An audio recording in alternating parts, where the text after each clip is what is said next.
In today's video, I'm going to teach you how to delete empty rows in Zoho Sheet, a handy skill that will help keep your spreadsheets organized and clutter-free. Whether you're managing your business plans, financial data, or any large sets of information, maintaining a neat and tidy sheet can make a significant difference in efficiency and ease of use. The steps involved here are simple, straightforward, and easy to follow, so let's jump right in and get started. First, you'll want to navigate to the row that you'd like to delete. In this instance, let's assume it's an empty row and you want to tidy up your sheet to prevent any form of wasted space. Locating an empty row is easy. You can quickly scroll through your spreadsheet and spot it, usually indicated by the lack of any data in its cells. Now, to select this empty row, simply click on the row number located on the far left side of the screen.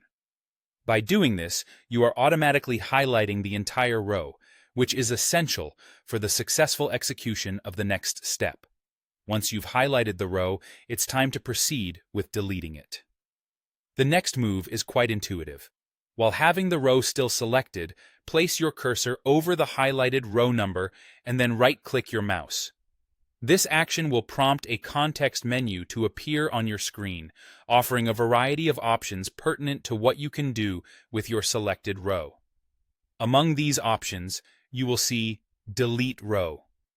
Go ahead and click on that, and just like magic, your empty row is removed from the sheet. Now, as you're performing these actions, one thing to keep in mind is your ability to revert your changes if needed.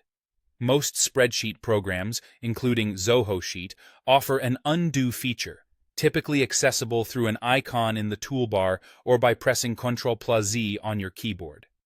This feature can be a lifesaver if you happen to accidentally delete the wrong row or perform an action you didn't intend. Deleting unnecessary rows is not just about tidiness. It can also affect the functionality and performance of your spreadsheet. Empty rows may cause unexpected behavior when data is being filtered, sorted, or analyzed, particularly in automated processes. Hence, keeping your data free of empty rows ensures a seamless experience when you're working with your spreadsheets. And there you have it, a simple, quick, and effective way to delete empty rows in Zoho Sheet. With these steps, you can maintain a clean and efficient spreadsheet, making data management a little bit easier. Thank you for watching, and please make sure to like and subscribe for more helpful tips and tutorials.